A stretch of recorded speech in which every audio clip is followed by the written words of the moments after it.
Have you ever noticed how people who start questioning the most fundamental structures of their lives often become strangers within their own families? There is something deeply unsettling about seeing someone close to you to awaken to realities. The rest of the group prefers to keep asleep. It's as if in a dark room where everyone has tacitly agreed not to mention the darkness, someone suddenly lights a match. That small flame not only illuminates the space, but exposes all the shadows, every corner we'd rather not see. And the instinctive reaction of those who are comfortable in the darkness is rarely gratitude. On the contrary, it's often hostility, as if the one who brought the light had violated some unspoken social contract to keep the collective illusions intact. This phenomenon isn't new in human history, but it takes on particular forms in our age of accelerated transformation, especially when it unfolds within the family unit and involves men awakening to deeper levels of existential, political, or spiritual consciousness. To understand this, we need to take a few steps back and look at how family structures have evolved throughout human history. For most of our existence as a species, the family wasn't just a unit of kinship, but one of economic survival and physical protection. In hunter-gatherer societies, agrarian civilizations, and even the early stages of the industrial age, the family functioned as a cohesive organism where conformity to group norms wasn't just a matter of social comfort, but literally of life and death. A member who strayed too far from established values or behaviors wasn't just an inconvenience, but a potential danger to collective survival. Imagine a man in a small medieval village who begins to question the authority of the church or the traditions of farming. He wouldn't only be causing ideological discomfort, he'd be threatening the family's access to vital resources and community protection. As we move into the modern era, those immediate survival pressures have lessened, but the deep psychological structures that govern family dynamics have remained surprisingly unchanged. The modern family still operates to a great extent as a system of shared beliefs, an ecosystem of mutually validated narratives that provide comfort and meaning. When one member, especially a man, traditionally associated with stability and continuity, starts to question those foundational narratives, he isn't merely expressing a divergent opinion. He is effectively destabilizing the very fabric that keeps the family unit cohesive. Here we reach a crucial point for understanding why more conscious men are often rejected by their families. Awakening rarely happens in a partial or compartmentalized way. When a man starts questioning, for example, the economic structures that governed his professional life, that questioning often expands into other areas. He may begin to examine the power dynamics in his marriage, his family's consumption habits, the values he's passing to his children, the true motivations behind his religious traditions. In other words, the awakened man doesn't just disagree on specific issues, he begins to operate from an entirely different paradigm, one that renders many of the family's basic assumptions invalid or at least questionable. Imagine a man who has worked 2 decades in a corporation contributing to products he now recognizes as harmful to the environment or to public health. His awakening isn't simply about changing jobs. It's about confronting the fact that much of his identity social status, and the material privileges he provided his family were built upon something he now sees as fundamentally flawed. How will his wife, who may have built her own identity around the social status his job provided, react to that awakening? How will his children, accustomed to a certain lifestyle, process this transformation? The cognitive dissonance that arises doesn't affect only him, it reverberates throughout the entire family system. It's also important to note that this rejection isn't always the result of malice or conscious pettiness on the part of relatives. It's a form of psychological self-preservation. When one family member begins articulating uncomfortable truths or living according to radically different values, he inadvertently becomes a mirror reflecting back to the others the contradictions and compromises in their own lives. The mother, who spent decades suppressing her personal ambitions to raise her children, may feel deeply threatened when her adult son questions traditional gender roles. The father, who endured an alienating job his whole life to support the family, may feel his sacrifice devalued when his son chooses a simpler life with less material status, but greater alignment with his values. In these cases, the rejection of the more conscious member isn't a denial of his worth as a person, but a desperate attempt to preserve the narratives that give meaning and coherence to the other's life choices. The situation becomes even more complex when we consider the dynamics of masculinity in contemporary societies. Historically, a man's social worth has been tightly tied to his capacity for productive conformity, especially within the context of industrial and post-industrial capitalism. A good man is one who takes his place in the economic machine without asking too many questions, who materially provides for his family, who defends existing values and institutions. Awakening often leads to a re-evaluation of these masculine metrics of worth, which can be perceived not just as a rejection of the broader socio-economic system, but as an abdication of conventional masculine responsibilities.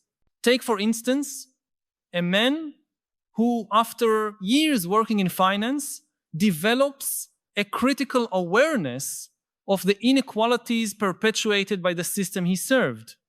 He decides to drastically reduce his lifestyle, perhaps move to a smaller community, devote himself to activism or socially meaningful work that pays far less.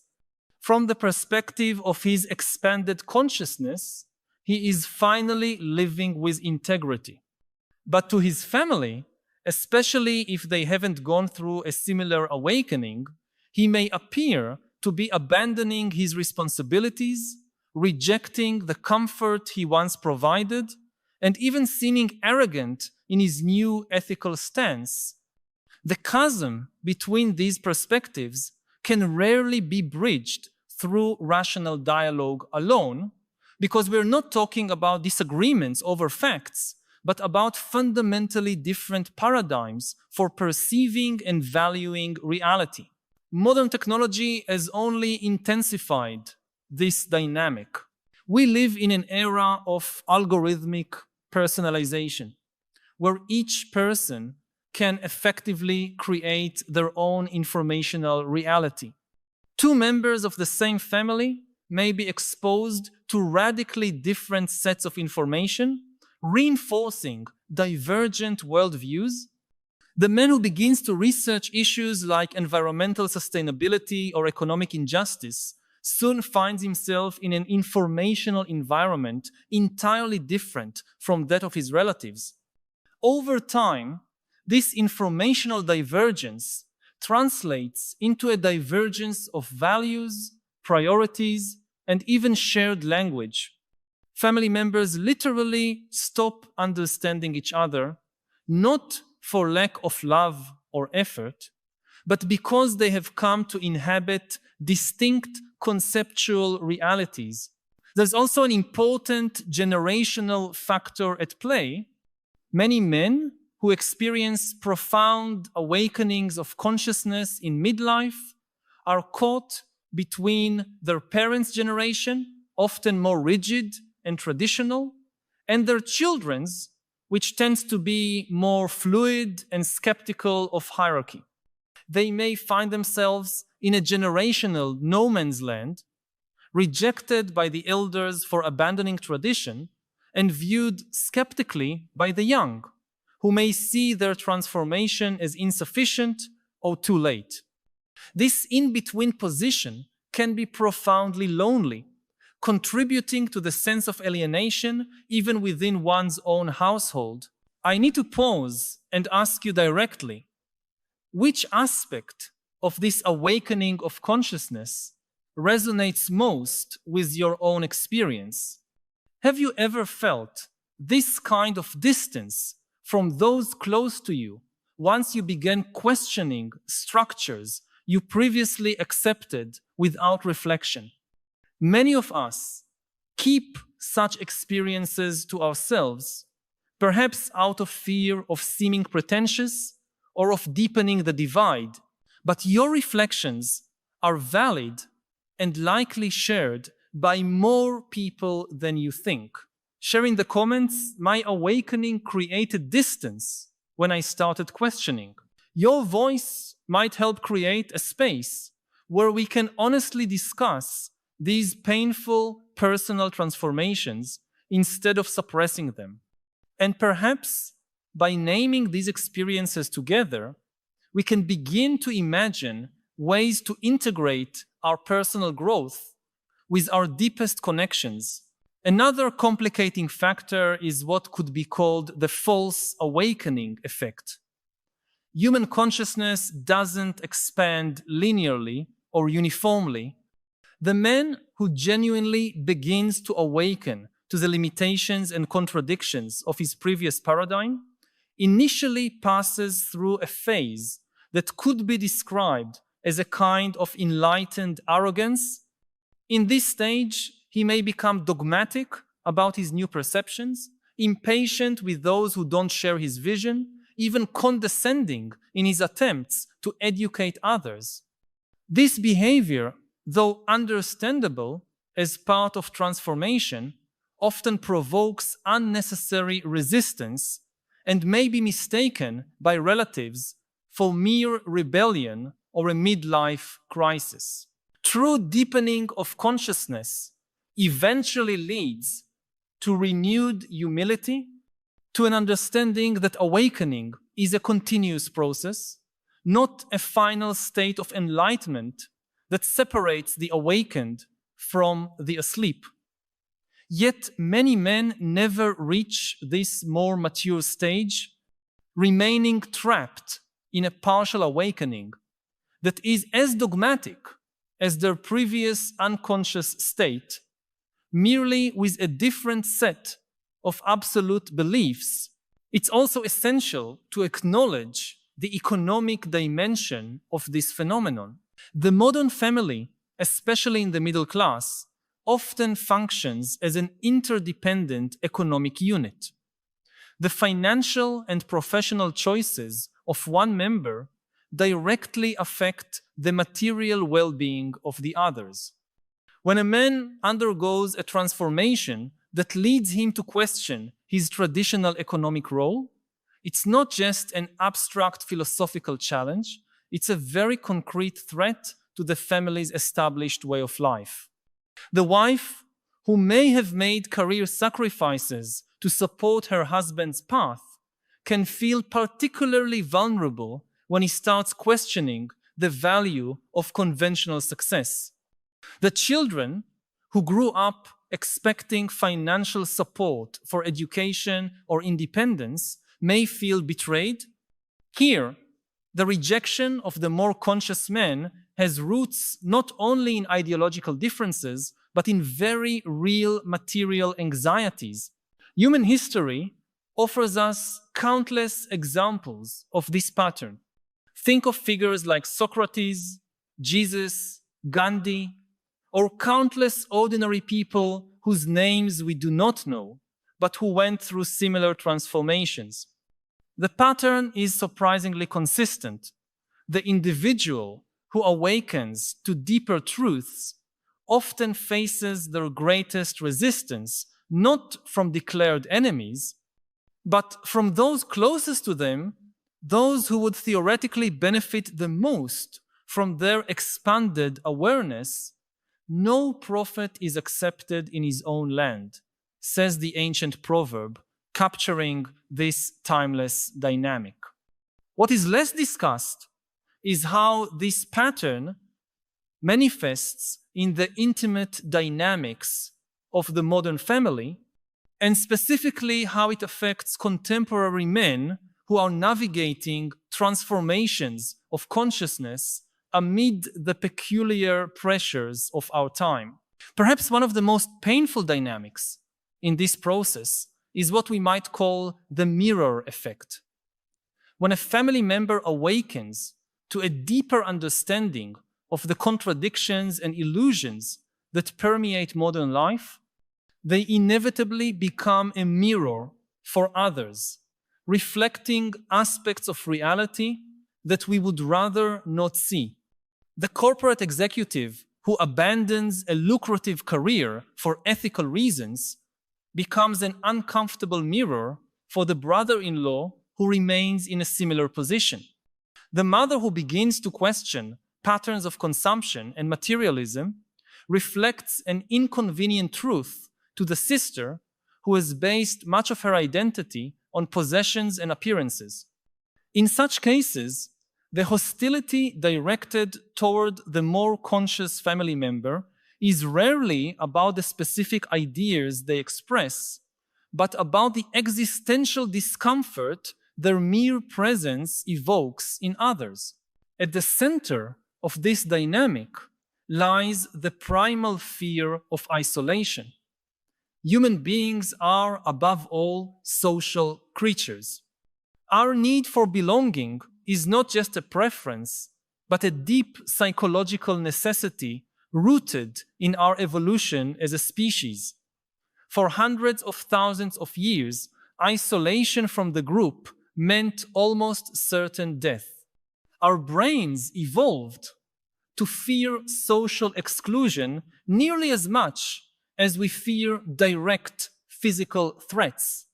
When a man begins to articulate truths that threaten his belonging within the family group, he is essentially navigating between two forms of suffering: the pain of inauthenticity, living against his expanded conscience, or the pain of distance from those he loves most. It is no wonder that this dilemma often results in a kind of paralysis, where the more conscious man tries to live with one foot in each world, unable to fully integrate his inner truth with his closest relationships. This tension is even more pronounced in societies that value individualism in rhetoric, but punish true individuality in practice. Modern Western culture nominally celebrates authenticity and self-discovery. Yet our social, economic, and family systems often require a high degree of conformity to function without friction. The man who takes seriously the cultural imperative to be true to yourself and follows that directive to its logical conclusions often discovers that his authenticity is welcomed only as long as it remains within certain acceptable boundaries. A midlife crisis that results in a sports car is tolerated as harmless, perhaps even comical. A midlife crisis that leads to a fundamental questioning of capitalist values or traditional family structures is perceived as a far more serious threat. The irony is that often the man undergoing such an awakening is simply trying to live according to the very values what his family nominally supports. The executive who leaves an ethically compromised job to work in something more aligned with his values is often merely trying to honor the lessons about integrity he learned in his upbringing. The father who begins to question unsustainable consumption patterns is often motivated by the desire to ensure a livable world for his children and grandchildren. From this perspective, the family's rejection of the more conscious man reveals one of the central contradictions of contemporary life. We profess certain values in the abstract, yet organize our daily lives according to pressures and incentives that often contradict those values. The man who tries to resolve this contradiction becomes an uncomfortable reminder of the cognitive dissonance others prefer to ignore. There is also a significant gender dimension in this dynamic. In traditional patriarchal societies, the man was supposedly the moral and spiritual authority of the family. With the partial erosion of these structures in modern societies, combined with the persistence of traditional masculine expectations in other areas, the contemporary man often finds himself in a paradoxical position. He is expected to be both the stable material provider and the spiritual moral pioneer of the family, roles that can come into direct conflict when an awakening of consciousness occurs. The woman who undergoes a similar transformation of consciousness may face other forms of resistance, but she is rarely seen as abdicating a central responsibility of her gender role in the same way. Let us now consider the psychological effects of this rejection on the man undergoing the process of expanded consciousness. The resulting isolation can have deeply destabilizing effects. Many men, upon finding themselves distanced from their families as a result of their inner growth, experience periods of intense doubt. They begin to question the validity of their new perceptions, to wonder whether the emotional cost of their authenticity is truly justifiable. Some end up regressing, suppressing their newly discovered truths to preserve family harmony, often with devastating consequences for their long-term mental and spiritual health. Others continue their transformation, accepting the distance as a necessary cost, yet carry with them a deep sadness for not being able to share their inner growth with those they love most. This existential crossroads is not merely a personal or family drama, but a microcosmic reflection of dilemmas we face as a society and as a species. Humanity as a whole is at a moment of potential awakening of consciousness. We are confronting uncomfortable truths about environmental sustainability, economic inequality, the limitations of our political systems, and the unintended consequences of our technologies. But just as the individual who awakens faces resistance within his family, the segments of society that articulate these inconvenient truths face fierce resistance from those invested in maintaining the status quo.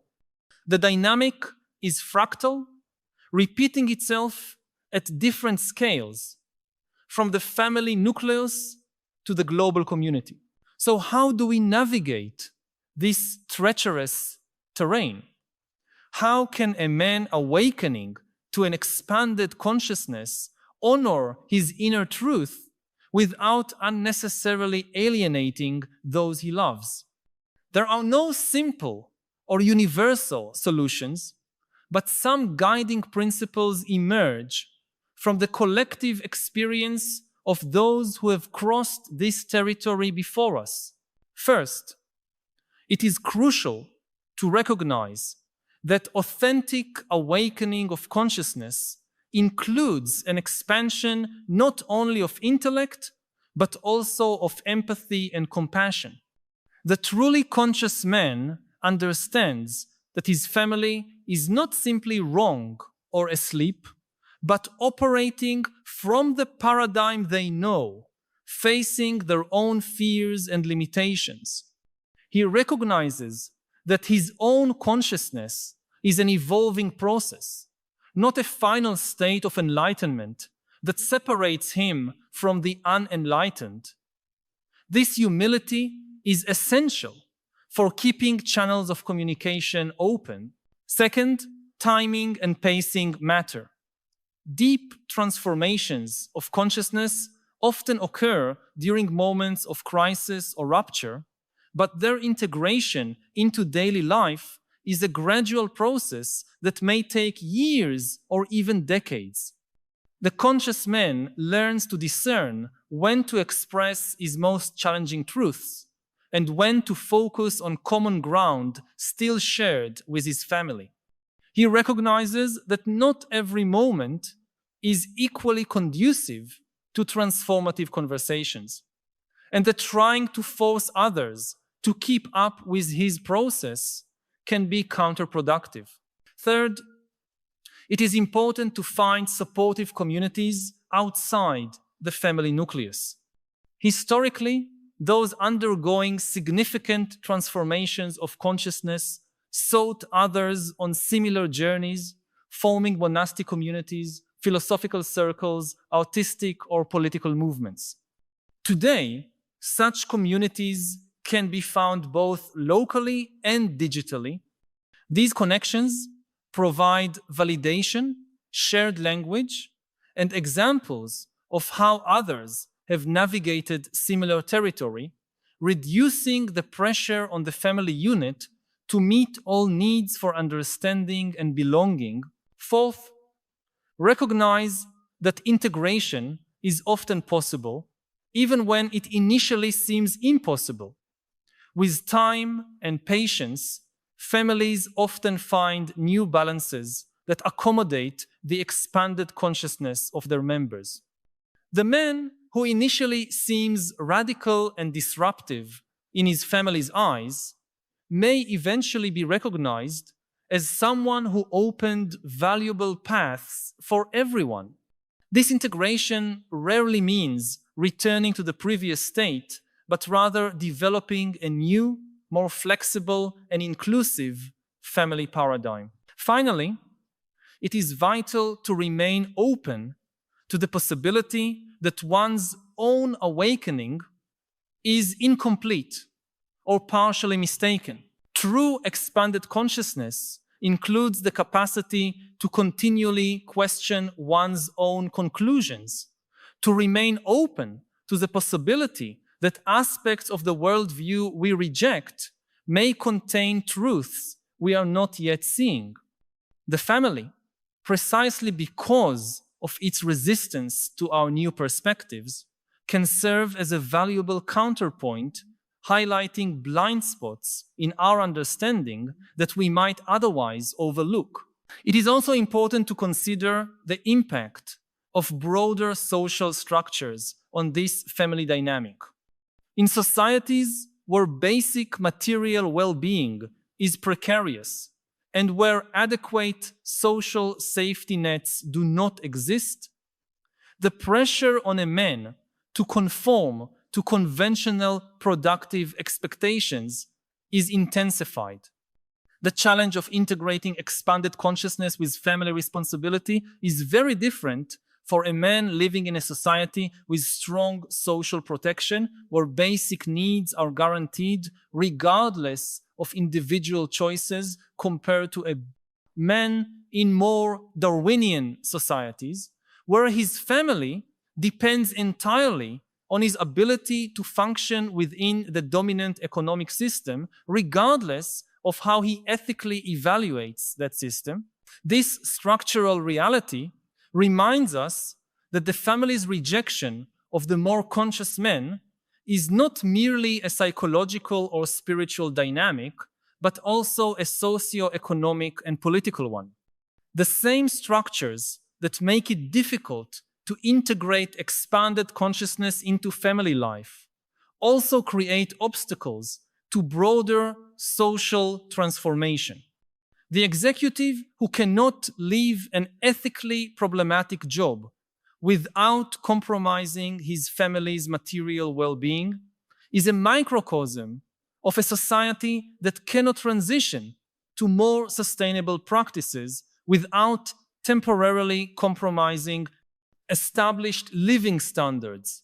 Observing human evolution from a broader perspective, we can see this conflict as part of an ongoing evolutionary process. For most of our history as a species, survival primarily depended on group cohesion and conformity to established norms. But as we face increasingly complex existential challenges, our collective survival depends more and more on our ability to consciously transform our systems of values and behaviors. Individuals who awaken to this need for transformation before it becomes cultural consensus inevitably find themselves in a difficult position, perceived simultaneously as visionaries and as threats. Men who experience family rejection because of their expanded awareness may find comfort in recognizing that they are part of a broader evolutionary process, their personal challenges reflecting the collective dilemmas that all humanity will eventually have to face. There is also a spiritual or existential dimension to this process that transcends purely sociological or psychological explanations. Many contemplative traditions suggest that awakening to deeper realities inevitably involves a form of death and rebirth, a partial dissolution of the socially constructed personality, and the emergence of a more authentic identity rooted in transcendent values. Seen through this lens, family rejection can be understood as part of an initiatory process, a test of the individual's sincerity and depth of commitment to his inner truth. The mystical traditions of nearly all cultures contain stories of figures who had to leave their families of origin, literally or figuratively, as part of their spiritual journey, only to eventually return with wisdom that benefited the entire community. Of course, such a perspective, while potentially comforting to the individual facing rejection, does not diminish the real pain of family estrangement or magically resolve the practical dilemmas involved. Human life is lived in the continuous balance between multiple truths and responsibilities, and there is no perfect algorithm to determine when to prioritize personal authenticity over relational harmony, or vice versa. Each man going through such an awakening must navigate this terrain on his own, guided by his individual conscience and the particular circumstances of his life. What seems certain, however, is that we are at a historical moment where this phenomenon is becoming more common and more visible as the systems and institutions that structured modern society show growing signs of tension and unsustainability. More people are questioning fundamental assumptions about how we live and organize our lives. More men are awakening to the limitations of conventional definitions of success and masculine purpose, seeking new ways to integrate personal authenticity with meaningful connection. This process inevitably creates turbulence in family relationships, but it also offers unprecedented possibilities for new forms of connection based on deeper shared truths. Once the initial discomfort of transformation has been navigated, if these reflections have touched something you've been feeling but perhaps haven't found words to express, know that you are not alone. By subscribing to the channel, you will connect with a growing community of people who share your concerns and your desire for a deeper understanding of the philosophical challenges of our time. Each week, we gather here to explore together the great questions that define our era, and to seek not only understanding, but also wiser ways of living amid the transformations we are witnessing. This is not just a channel, but a space for dialogue and collective growth. Join us on this ongoing journey. Subscribe so we can continue this essential conversation about how to live with more wisdom and purpose in a world that often leaves us disoriented and divided. For those already on the path of awakening, remember that true expansion of consciousness always includes the deepening of compassion, especially toward those who do not share our particular vision. Family members who resist our transformation are not enemies, but companions on a shared human journey, navigating their own limitations and fears as we all do. The ability to maintain genuine connection through profound differences in perspective may be the truest test of how genuine our awakening is, and perhaps the most valuable contribution we can offer to a world divided by increasingly deep polarizations. Ultimately, perhaps the central paradox is this: the same awakening that initially separates us from our closest circles contains, if followed to its deepest conclusion, the seeds of a more authentic and lasting connection. The truly conscious man eventually transcends both unconscious conformity and reactive rebellion, finding a third path that integrates personal autonomy with relational responsibility. This path is rarely linear or free of setbacks, but for those with the courage to follow it, it offers the possibility of a life that simultaneously honors inner truth and the bonds that connect us to one another, even through the deepest transformations of consciousness and purpose.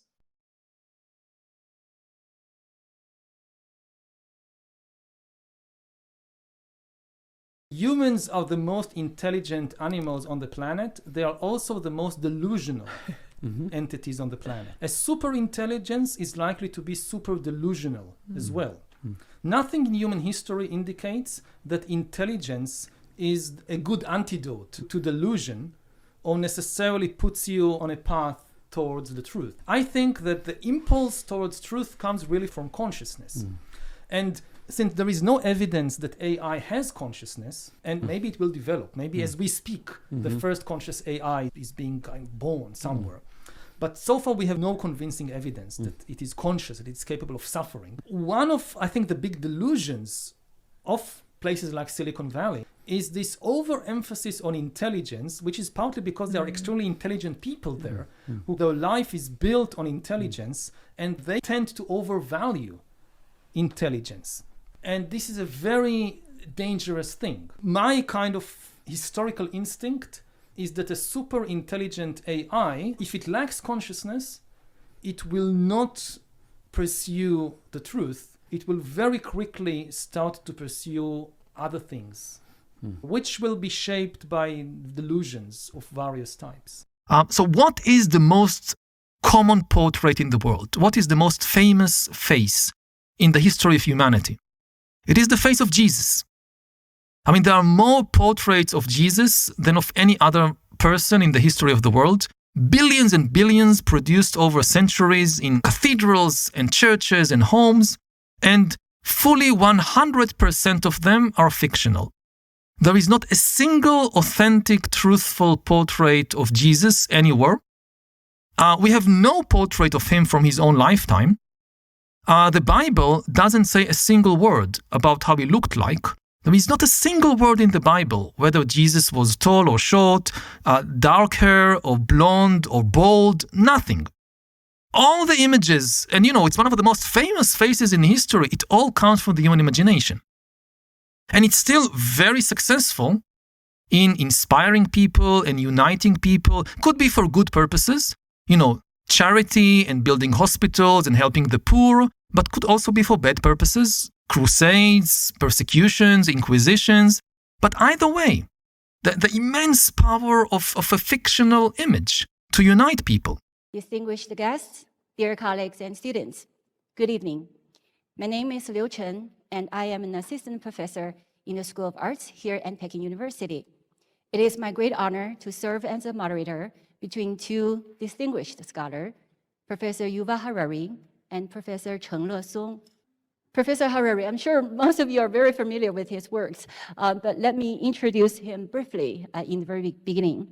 He is the Distinguished Research Fellow at the University of Cambridge, and his publications have been best-selling ones across the world. We're very happy to have him here today. It's a pleasure and honor to be here. It's been quite a while since I was last in China. The last time I was here was before the COVID pandemic, and previously I used to come every year, and then it became more difficult, but I'm very happy to be here again with you. I'm a historian in my training, and I see myself as a historian, but I think that history is not just the study of the past. History is also the study of the present and of the future. Historians, our real subject matter is change. We try to understand how things change, and we are now in the midst of maybe the biggest change in human history, perhaps the end of human history and the beginning of a post-human stage of history. And this raises a lot of deep philosophical questions about the very meaning of humanity. So there is really no one better to discuss it with than with a philosopher. Okay, thank you. We are also very honored to have Professor Cheng-Le Song with us today. Professor Cheng is the head of the Department of Philosophy here at Peking University. His expertise lies in Taoist studies. But trust me, I have known him for more than 20 years. His knowledge spans way beyond ancient texts. So we look forward to his conversations tonight as well. Professor Cheng, would you like to say hello as well? Okay, hello everyone, and it's a very precious opportunity for me to have a dialogue with Professor Harari. It is not so often happened. You have an opportunity to talk with certain writers, have so many fans and readers. It's a very amazing thing. I got to know just a few days ago that his book got millions of readers only in China. It's amazing for me. Now it's a time of screen. We are immerse ourselves in this kind of short videos and all those messages that is not so serious. But Professor Harari composed several books with in-depth understanding and reflection on the infrastructure of human beings' culture and civilizations. And this kind of books get so many readers. And so many readers love this kind of narrative that come from history, but point out towards the future. So I think this is a very interesting thing, and I want to discuss with Professor Harari about this phenomena, and what is the exactly significance of the things that have happened around his books, and also about his books, Nexus, which largely lead to a very strong sense of a philosophical reflection of the whole thing we named as civilizations. You give a very cold description of the things. But let us just start with very simple questions. Just as I mentioned, in nowadays, the professional academic work is somehow becoming increasingly self-enclosed. And we actually keep indifferent about the public issues and the common challenges that are shared by humankind. We just do our things in ancient texts, and we just publish our academic papers to get our salary, and your book just remind us as professional scholars to get back to the public sphere to address the challenges and the problems that shared by the human beings. And this is largely very interesting things as a historian. You got so many readers, and you give a so strong structure interpretation of human civilization. This is a very powerful tool to shape the mental side of your reader. And this means that you burdened a very strong ethic responsibility. You shape the mental side of your reader. And if we do believe that you have this power, how we can use this power responsibly? And what is your expectation from all your books, your readers can get from your books? Is a very special attitude? Is a kind of a concern? Or is an expectation of a future? Or something like that? I want to hear about your points about this. What I try to do in all my works is help people understand themselves, help people understand reality better. And it's a very delicate job because people usually rush to judge reality and to judge history, to judge the past and the present. We want to know who are the good guys and who are the bad guys, whether things are good or bad. And when we rush to judge things, we don't have time to understand them. So in my writing, I try to write history without villains, without good guys and bad guys, but to understand the deep process of change. And I sometimes think about history maybe as a kind of collective therapy for humanity. I go to therapy every week. I have a weekly session. And people can wonder, why do people need to go to therapy? I mean, the subject matter in therapy is myself. Who knows myself better than me? Why do I need to go to some stranger to learn about myself? I mean, this is ridiculous. But it's not. Because yes, I know more about myself than any other person perhaps, but there are so many things I don't want to know about myself. That yet I have access to all the data, to the memories, to the daily events, but I reject. I mean, some things I really like to know about myself, but the more painful, the darker episodes in my life, the more painful things I do in the present, it's very difficult for a person to acknowledge that about oneself. Like if you're in a relationship and there is a problem in a relationship, so you ask, and people would say, I'm perfect. It's the other person who is causing all the problem. If only the other person changed a little, behaved differently, everything would be perfect. And you ask the other person, they would say exactly the same thing. I'm perfect. It's my husband, it's my wife that is causing all the problem in our household. So this is why you need to go to therapy. So to get professional help, to realize some very deep truths about yourself that are too difficult or too painful to acknowledge.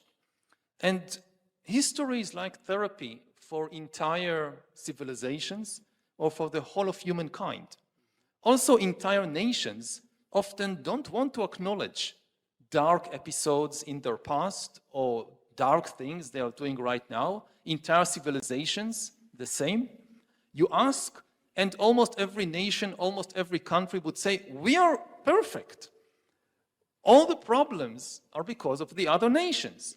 All the problems are because of the other civilizations, of the other cultures.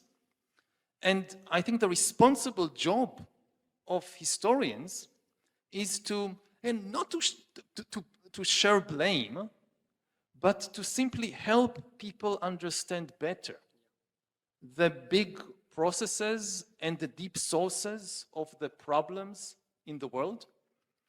And this is a big responsibility. This is very interesting. I just cannot agree more about your points because, you just point out the core value of the humanity. The core value of humanity is not provide any accurate knowledge, not to make the word transparency. Actually, the most important thing is that this. Through the humanity and the reflections, we teach people do not make any judgment in rush, to try to lead a very hesitated life, especially intellectually, because the complexity of human nature, because different kind of narrative that were dominated our man side, that is biased and one-sided. This is largely because what? Because the limitation of our perspective of understanding. And this largely lead to my own understanding of your book.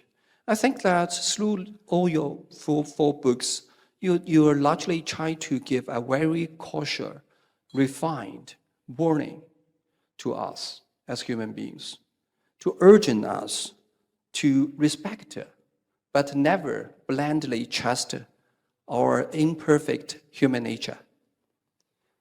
If we turn to the so-called development of technology and the dramatic change that ongoing because of the AI technology, we'll find that the things is not just the technology itself. Just as Hinton has pointed out, the most important thing is the misuse of this technology, but not the technology itself. This largely leads us to a very important issues in the philosophy of politics, which we called technocracy. And those who dedicate the development of AI technology actually had been set up a systematic techno-tyranny on human beings. Just as me, I have no idea what the AI expert talking about. And I have no idea what I should do to facing up all this change. The only thing is that I was forced to accept it. And this is unfair. Why should I accept it? And the things is this. Those people who manipulate these skills and technologies are ordinary people. They might be evil. They might be trying to set up a dictation on us. And why we should accept it without any condition. We have no right to say no. This is the things that I think that your books try to urge us to reflect the deficiency of human beings. But this deficiency of human beings is the very point that differentiate us from the machine, because we have emotion, we have desire, and all those things largely lead to a very special and very correct attitude towards future.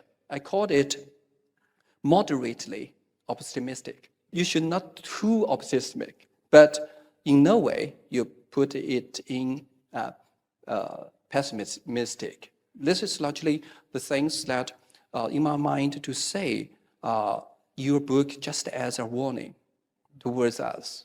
I often get this question of whether I'm pessimistic or optimistic about the future. I think it's the most common question that people ask me in interviewing, in private conversations. And I always say that I'm neither. I mean, pessimists are people who kind of think that no matter what you do, things will go badly. And this undermines human responsibility, because if no matter what we do, things will go badly, what's the point of even trying? Pessimism breeds despair. But optimism can be just as dangerous because it breeds complacency. Optimists tend to say, no matter what happens, things will turn out okay in the end.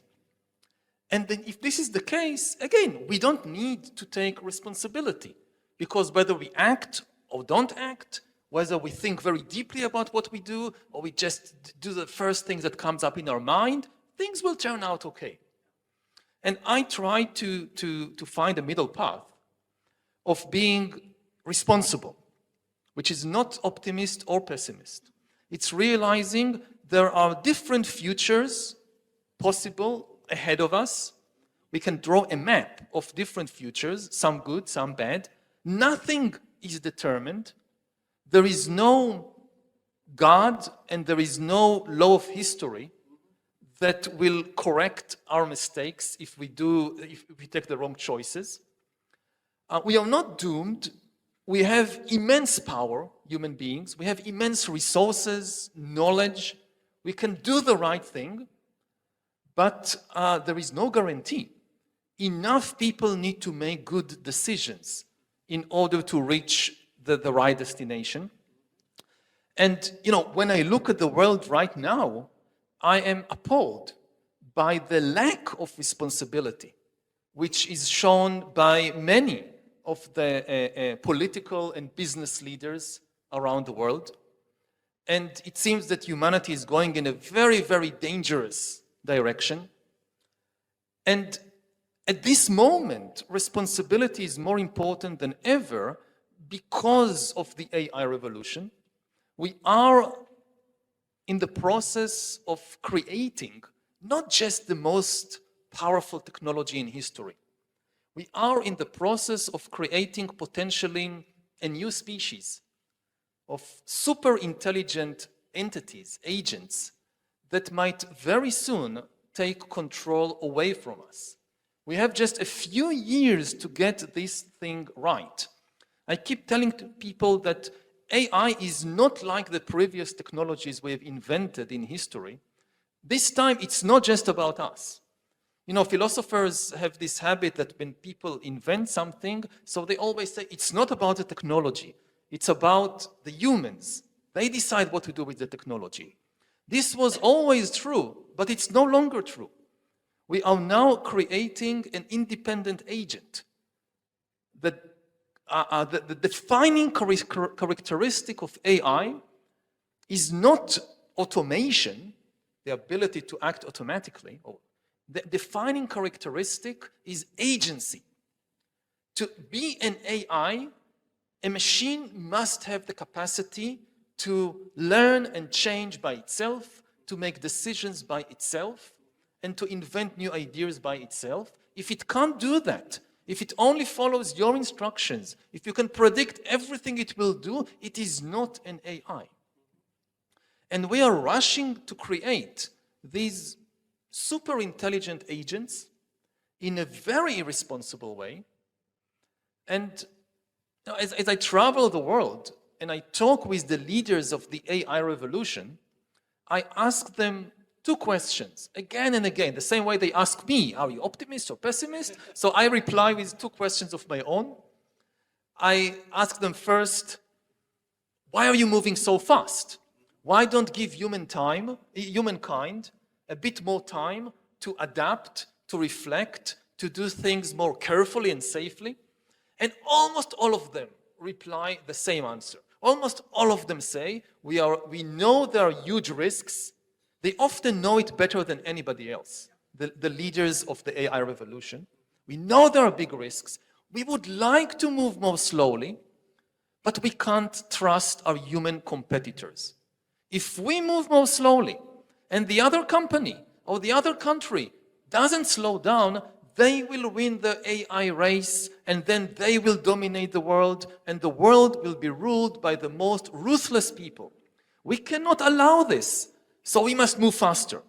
And you then talk with the competitors, they say exactly the same thing. So everybody says we can't trust the other humans. Then I ask them the second question. Do you think you will be able to trust the super intelligent AIs that you're developing?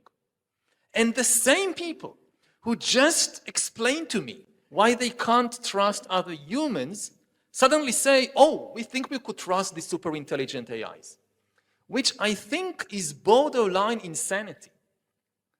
Because, with humans, we know we have trouble with humans, but we also understand them to some extent. We know quite a lot about human psychology and biology. We have experience in history, not just of violence and war, but also in building trust. 100,000 years ago, humans lived in tiny bands of a few dozen individuals, couldn't trust anybody outside their band. Now we have nations like China with 1.4 billion citizens who cooperate on a daily basis. We have a global trade network connecting even different countries. So we have some achievements in building trust between humans. With AIs, we have no experience. We are just creating them. We already know they can lie and deceive and manipulate. We have no idea what will happen when we release millions of super intelligent AIs to take control of our financial system and military system and culture. So the people who lose trust in other humans, but imagine they can trust an alien super intelligence, this is extremely scary and I think irresponsible. The things is just like this, because when you are an engineer, you create something, and you will naturally get the confidence to say I can control it. But the things is just like this. When we turn to the AI, it's just a black box. We have no idea what would happen in there, and if there will be certain we call subjectivity within this AI engine, and whether they will have desires, they will have their own intentionality to do certain things, and they have their own value systems. They have their own value preference. All these kind of things were super dangerous. But the things is just like this. When we say that, okay, we just cannot trust other people, means what? Means we know that what is human being, what is human nature. But nowadays, we are still panning for the new definition of what is AI, what is new species. And, this is naturally lead us to a very interesting thing. It's about the difference between silicon-based life and carbon-based life. We seem to have a very clear definition of what is carbon-based life. Even despite of the observable phenomena, which we are living or something like that. But the general definition of carbon-based life is that we will dead. We will dead another days. And these things composed the basic element of the human nature. I said this, the necessity of death and the dependence of group, community, and the uncertainty, anxiety about future. All these things lead to us fully understanding of human beings. And the mutual trust among people is the most costly things that we have found in history. And these things lead to a very interesting things is like this. Maybe I could say that through intelligence, we can tell us from animal. We know that we are some species with intelligence. But is that case that we can tell us from the AI engine in potential? Because we have emotion. We have deficiency. We actually have limitations. According to the Chinese philosophy, the most important things is that we must face up to the real self with emotion, with limitation. We just cannot know everything. And we should be very humble when we face up to others and future. So this is largely Western from the ancient China. And this is largely, you said about responsibility. And the responsibility not just come from a social mechanism, but come from what? Self-understanding of what is yourself, what is the essence of human beings. And I think a very important point about humans is that we often define ourselves by our intelligence to distinguish us from other animals. We want to feel superior to all the animals, and what can give us superiority? Not the body, not physical strength. So we say, we are more intelligent than all the other animals. So we give, I think, far too much emphasis on intellect and intelligence in the understanding of ourselves, which is now becoming extremely dangerous because soon there will be something more intelligent than us on the planet. So if it's all about intelligence, it's game over for humanity. And maybe I share something from my own personal history, which taught me in, again, a very painful way that intelligence is not the most important thing in humanity or in life. When I was quite a young boy, I was spotted in the school as a gifted student. So they took me out of my school in my neighborhood and sent me to a special school for gifted students where they collected these kind of genius kids from all over the northern part of the country. It was quite far away from my neighborhood, so it was a long ride every day, but this was not the bad thing about it. The really awful thing about it is that this was a special school for gifted students, so everybody saw us as some kind of walking intelligence. And we were valued for our intelligence. And here is where it became really problematic. Back in my neighborhood school, I was easily the best in everything, in mathematics, in reading, in writing, in everything, without much effort, which first left a lot of time to play and do other things. And secondly, kind of my position as the smartest kid in the class was easily secured. And this was my identity. I'm the smartest kid in the class. Suddenly, I find myself in a class with 30 other genius kids who also define themselves as being the smartest kid in the class. Now, you throw 30 10-year-old kids into a class like this, and you get a gladiatorial arena. Not with fists, but with words. We were merciless. It was like the cruelest place I've ever seen in my life was this class. Sometimes, I read in history books about wars and terrible things that are happening, so it's worse. But like from personal experience, this was kind of the worst thing that I saw, was these 30 10-year-old kids tearing each other to pieces, trying to prove them I'm smarter than you. It was also hell for the teachers, because our kind of contest was who could find the mistakes the teachers make and humiliate the teachers. This was like, you're a king of the class for a day if you manage to humiliate and most of the time we just humiliated each other. Like, the teacher asks something and somebody gives an answer and everybody jumps and says, this is not true. And so it went on for years. And the whole rationale of this class was to develop the intellect of these kids.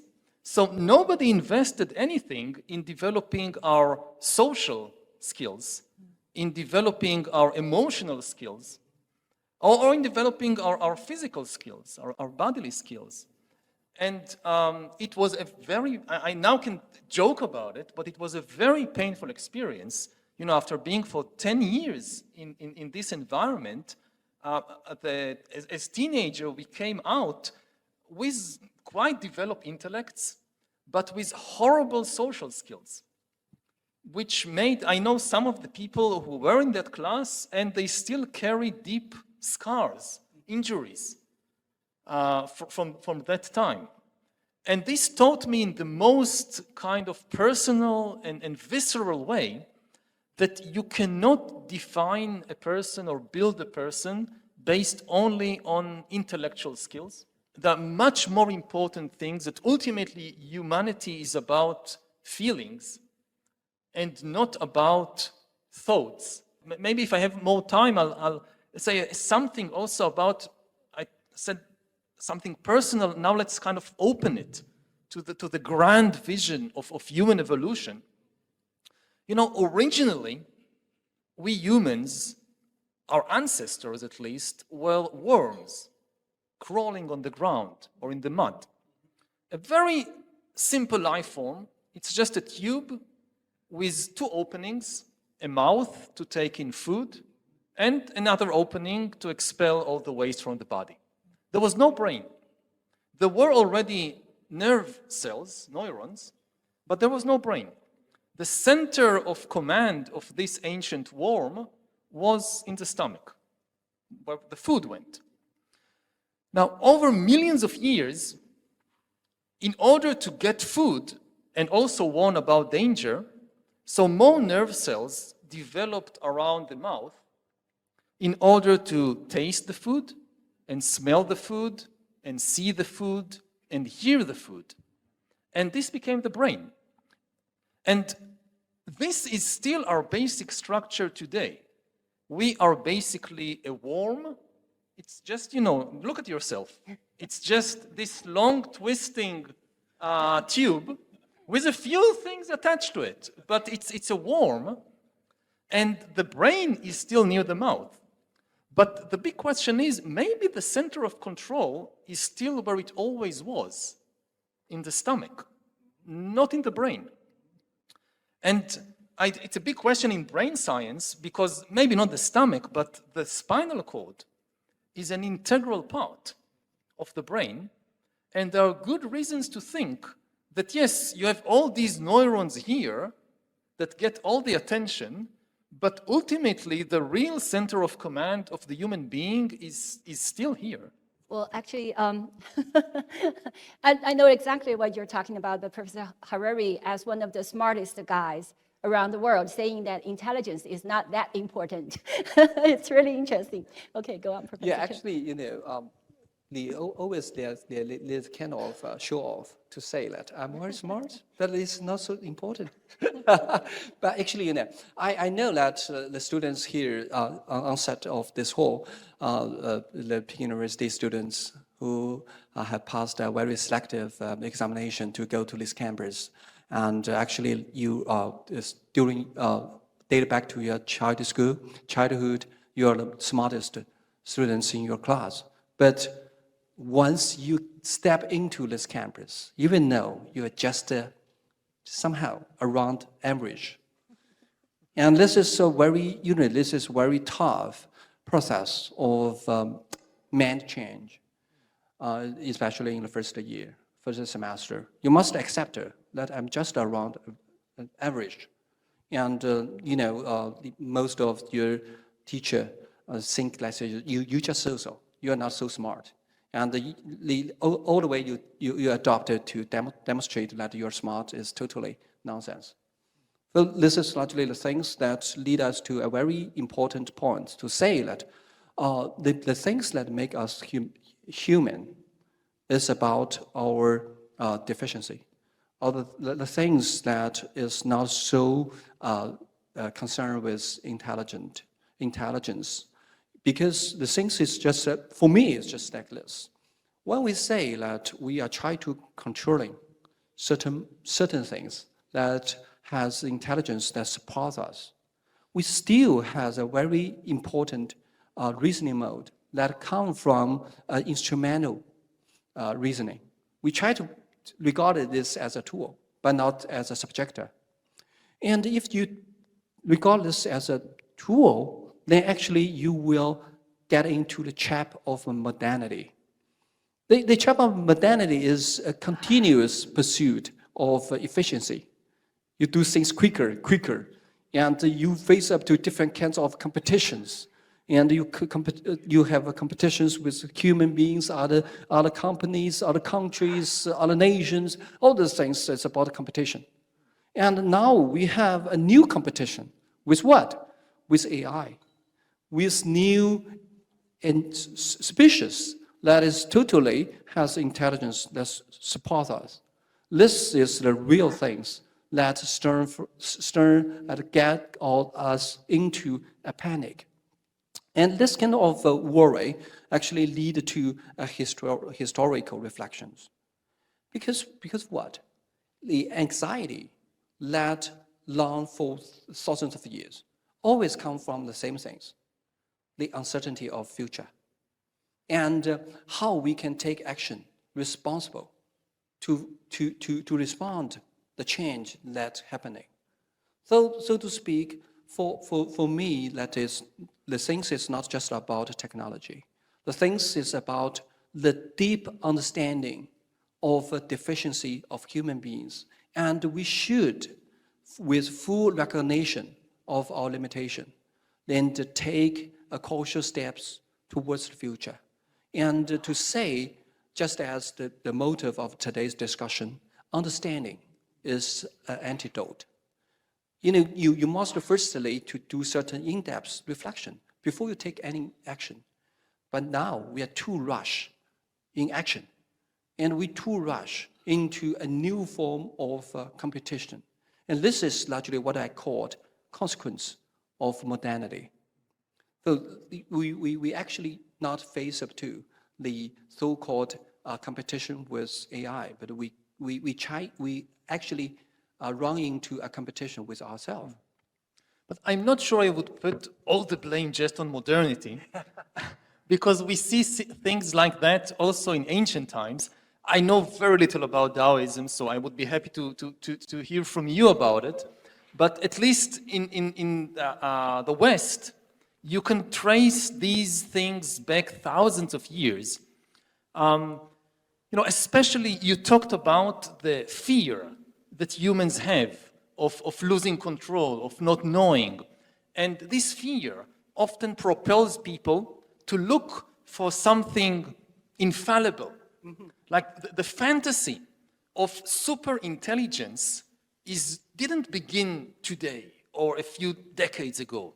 The fantasy of super intelligence, at least in the West, goes back thousands of years when humans yearned to find some super intelligent savior, Messiah, God, that knows everything, that it never makes mistake, and that we can rely on him because we can't rely on ourselves.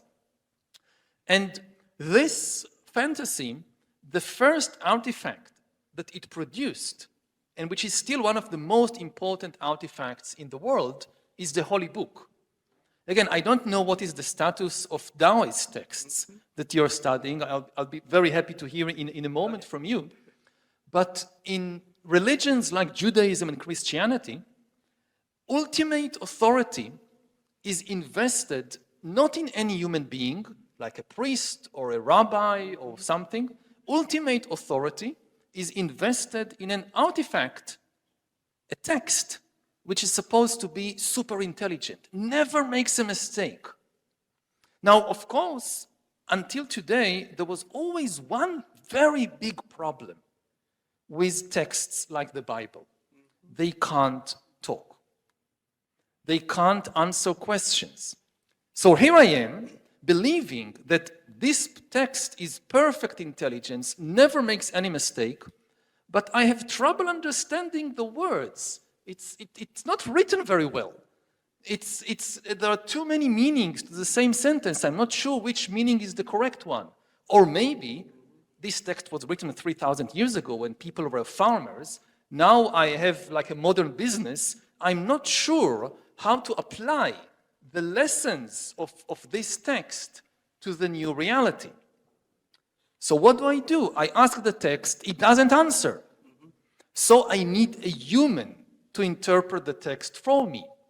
And then a class of humans emerge which are experts in interpreting the text, and they become the real authority in society. These are the rabbis and the priests. Now, something extremely interesting is happening right now in the world, at least of these religions, that suddenly the text can talk. Because you can give an AI to read the Bible and all the other religious texts. I mean, over thousands of years, if I take the case of Judaism, rabbis didn't just read the Bible. They wrote thousands and thousands of commentaries on the Bible, and commentaries on the commentaries, and commentaries on the commentaries on the commentaries, which all became sacred. And your position as a rabbi, you're a big rabbi if you know more texts, and you're a little rabbi if you know only a few. No rabbi was able to read and remember all the texts. Impossible for a human. But AI can.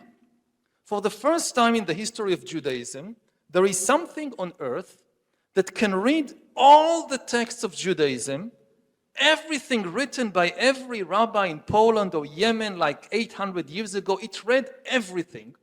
It remembers every single word.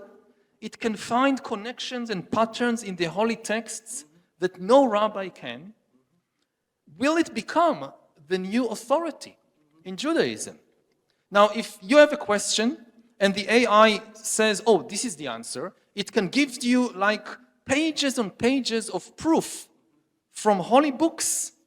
Now, if a human rabbi says, don't listen to this AI, it's a soulless machine, the problem, at least in Judaism, is that the authority is invested in the text, not in the human. So if an AI finds arguments in the text, the rabbis cannot just dismiss because it's the argument, because the text has authority. Now the word speaks. AI has mastered language. So it's interesting. This is kind of my perspective as a historian on all this.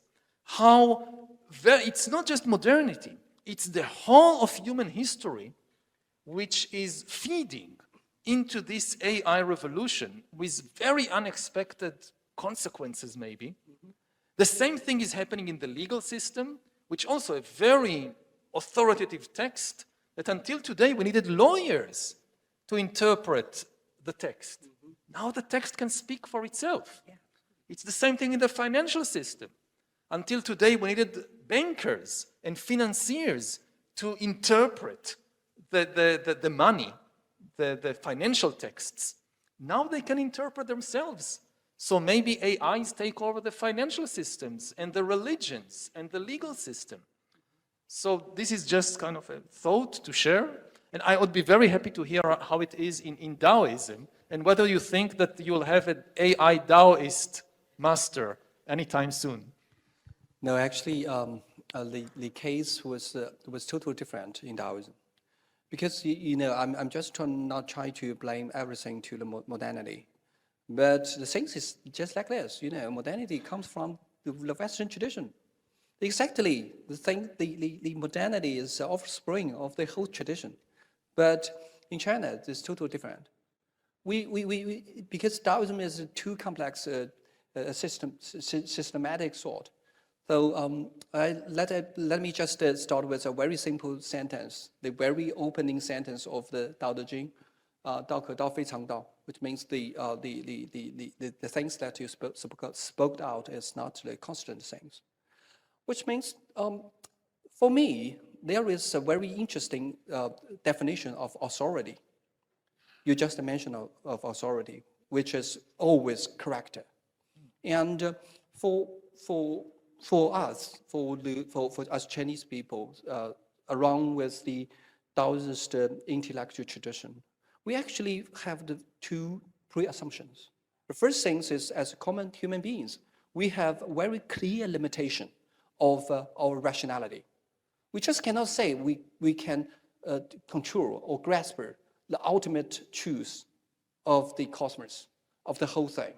And this is because what? Because we are human beings. And then, is there any authority that we can rely on that seems always correct? Yeah, we have certain kinds of memory of those things. Sagehood. There is golden age, governed by the sages, and the sages know the exact internal mechanism of the so-called cosmos. But the thing is just like this. Things change for Taoists. Everything changes, everything floating. And they just cannot say there is one set regulations and rules who can run all the way of the history of human beings. So the thing is that you must depend on the original text, but you just cannot just rely on it. You read into it and you get something back, and then you have a try of what you learned from it. And this does not mean you have the always correct regulations and rules that behind you. So to speak, the most important thing is that for Chinese people, especially for Taoists, we must keep open-minded towards the change, towards the ultimate rules of the cosmos, which we could say this: the cosmos is an eternal Sphinx riddle for Chinese people, especially for Taoists. So in this way, can we say that modernity as a product of Western tradition actually have a shortage to say that there is absolute rules, absolute regulations, and absolute or universal mechanism that can dominate everything that in our eyesight. But for Chinese or traditional Chinese thought, there is no such things. The universal correctness, the ultimate truth, there's nothing of it. Because you just look at the cosmos, everything changes. There is a totality of the cosmos, but there is no so-called ultimate and universal things that you can grasp and you can get. And this is why I just mentioned why Chinese people always keep humble to the change. And we always try to do things in a detour of learning and practicing. We're learning something and we put it in practice, and we got reflections, and we back to the text again, and then we take action according to my learning or learning from the text. So this is largely very Chinese style. And this is why I called Chinese style actually very different from the Western counterpart. And this is why we could find certain therapy of the problem of modernity that we can draw from the Oriental sources, Oriental thought. So this is largely why we should do certain expansion of our intellectual views through mutual learning and mutual understanding, I think. And similarly, in Buddhism, there is also a lot of similar arguments to what you just mentioned from Taoism, that we need to acknowledge the limitations of humanity. There are no absolute truths that you can hold on to. Everything is empty. And you need to rely on practice and not just on some text that says something. And then they memorize these texts again and again and again. And you go to monasteries and you see even monks and that their main practice is memorizing texts. And the authority in the religion becomes the authority of the experts on the texts. And the texts say, don't rely on texts. And this is what the experts on texts will say to you. And, you know, there is a very famous Buddhist story about a monk who meditated in a forest, and there was a parrot living near where the monk was meditating. And the monk wanted to protect the parrot from danger. So the monk told the parrot, "Parrot, be careful. In this part of the woods, there is a hunter that comes every now and then. The hunter will spread grains on the ground. You'll see the grains, you'll get attracted to the grains. When you go for the grains, he hid a net, and the net he'll spring the net, he will capture you. So parrot, be careful, a hunter will come." And the parrot, the monk kept repeating this warning, "Parrot, be careful, a hunter will come."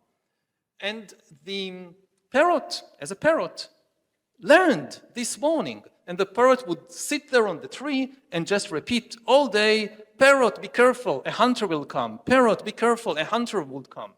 And one day, a hunter came. And the hunter spread the grains. And the parrot got attracted to the grains and went to eat the grains. And the hunter sprang the trap, and the parrot was captured. And all through that process, and even when the hunter was holding the parrot in the hand, going to kill him, the parrot kept saying, "Parrot, be careful, parrot, be careful, a hunter will come." You mentioned a very interesting thing. It's about what? For me, the things is just like this. I think the fundamental part of just you mentioned the gap between theory and practice. It's about what? It's about our basic need as human beings. I think that our fundamental need is the need for order. The order, the understanding of the outside world. And this kind of understanding actually lead us to set up our intellectual man side somehow. But, when you run into a real life, you must somehow compromise with your immediate demand. And this compromise actually be part of your daily life. And you just cannot say, because there is a gap between theory and practice, to say that there is no use for theoretical understanding of the whole things. But what I try to say is that the foundation of order is we are longing for meaning. We must know what we are doing.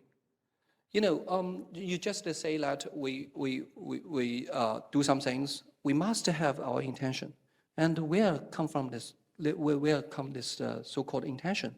I say we have a systematic understanding of what is meaning, and this meaning actually on the basis of order, the acknowledgement of the order, and this order actually lead to so-called knowledge. This logic lineage actually lead to my very simple conclusion, to say this battle of the gap between the theory and the so-called practice, we should still respect the capacity of reflection and the theoretical construction. Because what? Because there is a balance between these two. And you must go back to theoretical reflections to keep you somehow distance from the wrong, misleading actions. So human beings so complex. We just cannot say we have one extreme. Though just as I mentioned, for Chinese philosophers, the most important thing is what? Is balance between extremes. But not to say, okay, there is a gap, so we must have a certain kind of solution for it. But what do we do in the present moment in history when, for thousands of years, philosophers could have debates like this?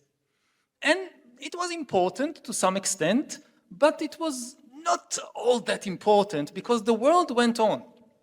Humans created various orders, and the orders collapsed, and they created a new order, and the new order was maintained for some time, and it collapsed. And this is how it went for thousands of years. And at least my fear is that we have reached the end of the road, and that whatever wisdom we have accumulated from thousands of years of philosophy and from thousands of years of history, it needs to manifest now, or it's too late. That like all the big questions of philosophy, are now practical questions. We have, I don't know how many years. Some say 5 years, some say 10 years, some say 15 years before what the experts called AGI, artificial general intelligence. Not this little AI that you have on your smartphones, the DeepSeek or the ChatGPT, but the artificial general intelligence, which will be more intelligent than humans, not in a specific field, but in all fields. And once this happens, the ball is out of our hands. It's like we are having this discussion, and astronomers tell us that they spotted a fleet of spaceships coming from some other solar system. According to the calculations of the astronomers, these aliens will land on the planet in between 5 and 15 years. We don't know much about them. Maybe they're nice. Who knows? Maybe they'll help us solve cancer and overcome climate change, and maybe not. But we have 5 to 15 years to think what we are doing. And this is the time that I think all the wisdom traditions of humanity, again, developed over thousands of years, what do they tell us?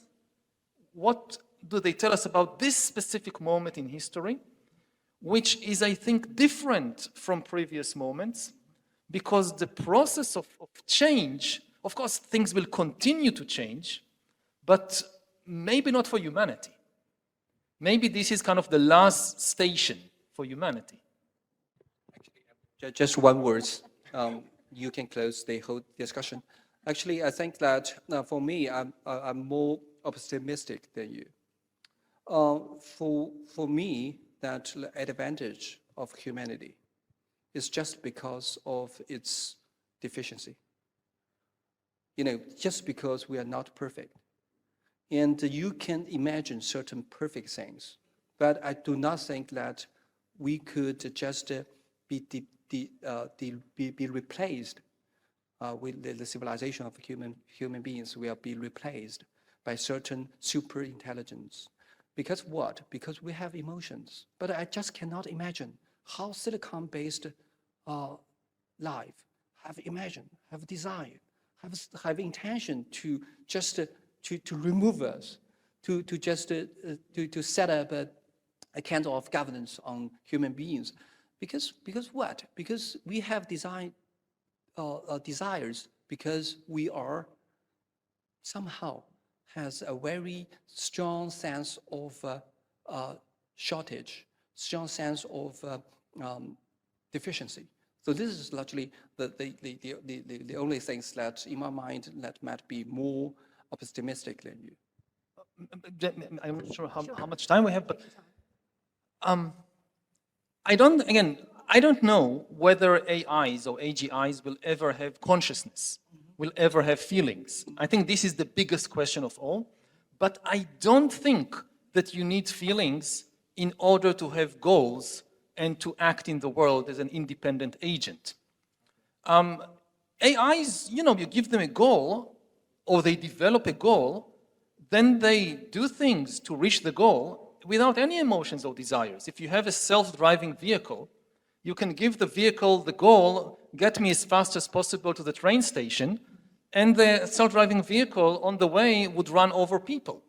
Because I gave it the goal, get there as fast as possible, and forgot to tell it, but don't kill anybody on the way.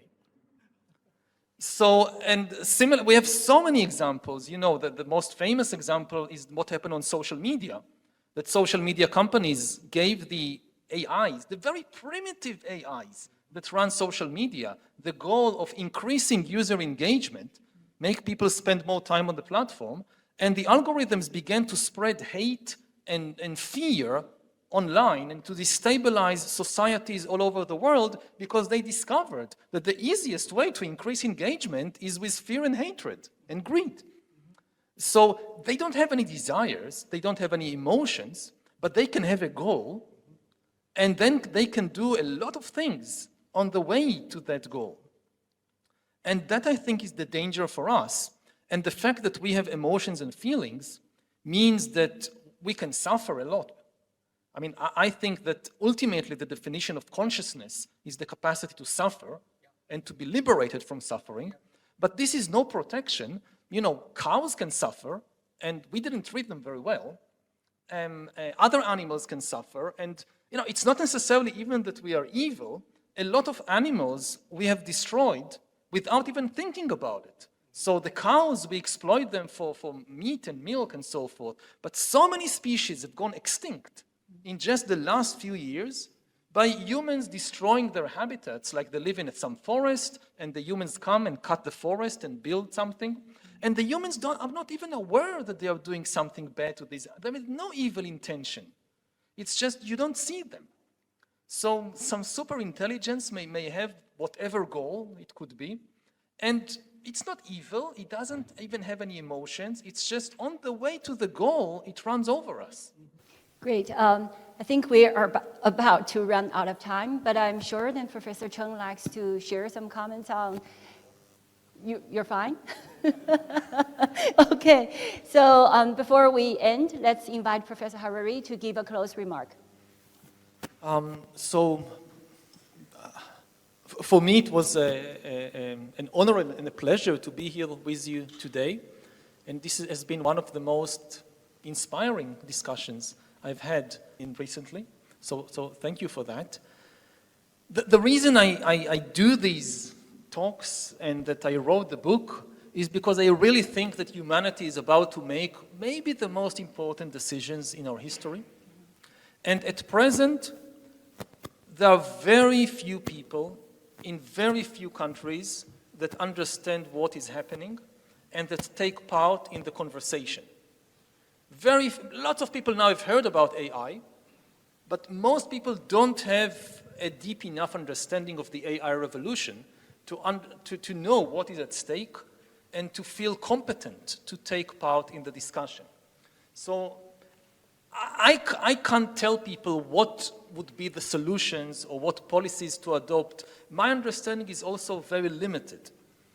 My goal is to give many more people in many more countries a basic understanding of what is the AI revolution, what is at stake, so that millions of people in numerous countries will feel motivated and competent to join the conversation, so that we can hear more opinions, more interests, more worldviews, and thereby hopefully reach a better decision. At present, the people who really understand and take the decisions, they are not even elected representatives of anybody. They are mostly these leaders of the big AI companies. And this is dangerous for humanity. So that's my motivation, and I hope that you will feel motivated and competent to take part in the conversation, because it's the conversation about your future also, about everybody's future. My other remark is that I noticed that there are several people here that read my books, that maybe are my fans, and I know from previous, I have historical knowledge, so I know what happens at the end of the event, that lots of people come and they want to sign books and take selfies and so forth, and unfortunately I don't have the time to do it because I have to rush to another event. So I would leave you with something better than my signature and better than my picture, which is really parts of me, it's my atoms. Just as a final thought for reflection and about the interconnectedness of everything, we have sat here together in this beautiful hall for an hour and a half, breathing all the time, and the air mixes our breath together. So a lot of the atoms that were inside my body an hour and a half ago are now in your body. And a lot of the atoms that an hour and a half ago were in your body are now in my body. So in this way, we have shared something even more important than a signature or a picture. Thank you. Thank you very much.